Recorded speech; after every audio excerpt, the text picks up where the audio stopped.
I came up with the name, A New Day, A New Vision, it's my life philosophy. It's what I breathe and live every moment of every day. We think a lot about our past, we think a lot about our future, but the day we can have the most impact on every part of our being is today. So every morning when I wake up, I can create a new vision for that day and make choices during the day with that vision in mind. And then tomorrow, if I haven't had a great day today, tomorrow starts a brand new day again, and I can create that vision one more time. Wasn't that what we all want? We all want everything. And All I Want Is Everything, as the title of the book, was the most natural title for me to come up with. Many years ago, I realized that I had a lot of things, but I was missing something. There was one thing, it appeared to me. I had the money, I had the house, I had a great relationship, I had my faith in children. There was something missing. And the part that was missing was my happiness and the joy that I should feel every day. And that's what I want people to understand, is that they can have everything. But you need to define what your everything is.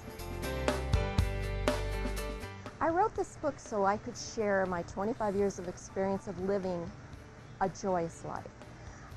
People tend to think very negatively day to day, and if we look for the joy within each and every day, you have a lifetime of joy. And I wanted to share that with everyone. I want everyone to be aware of their choices and look with awareness at every moment. The moment was when I drove through the mountains. We were on a vacation and we were behind in time, and there was a road closed due to a rock slide, and I was all stressed out. And we drove through the mountains and I saw people having fun, and they were having genuine, enjoyable times, and they had much less than I did. And that's when I knew that I needed to find the happiness and integrate that back into my life. I've always been really good at figuring things out and keeping journals and writing down exactly what worked and what didn't work. And I went back and poured over all this information and created this guide for other people so they wouldn't have to go through all the trials and tribulations of things that worked and things that didn't work. It's kind of a fast track. Well, I think most of us are out of balance. We live a pretty stressful life with our phone ringing, with everything going on, all the demands put upon us and the demands that we put upon ourselves. So it's very hard at any moment to be in perfect balance. But it's not about perfection. It's about awareness of what you need to add in, what you need to let go of. It's about being kind to yourself. It's about knowing how to say no and to not feel badly about it. It's created by awareness and choice again. Those are the two things you must have within your life to be happy, to find the balance. Yes, I do say it is all about us, and it is not self-serving unless you let your ego play a part in that. We have to be strong and we have to be bright of spirit ourselves in order for us to share with others. It is very important that we understand that we are a gift to ourselves. We were given this as a gift to share with others. But if we don't think of ourselves as a gift, we let ourselves become harmed by other people, whether physically or verbally, and it knocks us down. And then we can't come to it with a position of strength. We come to it from a position of weakness and needing our own needs filled. When you're strong of spirit, you can come to it and share. You're like a pebble that you've dropped in the water, and your vibrations will touch everyone. You can't do that unless you understand how important you are, not to the exclusion of others, but to the inclusion of others.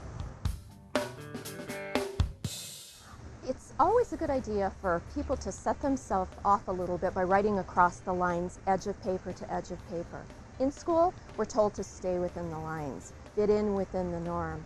And when we write our journals, a lot of times we feel very confined by making sure we write on the lines and keep it all straight. By turning your paper sideways, it puts you a little bit uncomfortable. You're a little bit uneasy with being unconfrontational. So what you end up doing is you end up reaching that deep spot within a little bit quicker. It doesn't take you as long to really feel the inside. You can find that spot within. I write all of my books writing them, and I write line to line across the lines. I never write anything on the lines. It can just call to yourself that deepness within your mind, that uncomfortableness that finds what you're really feeling inside. Oh, we all need a life map. Would you set out on any trip driving without a map and a destination in mind? Yet we do with our life every single day.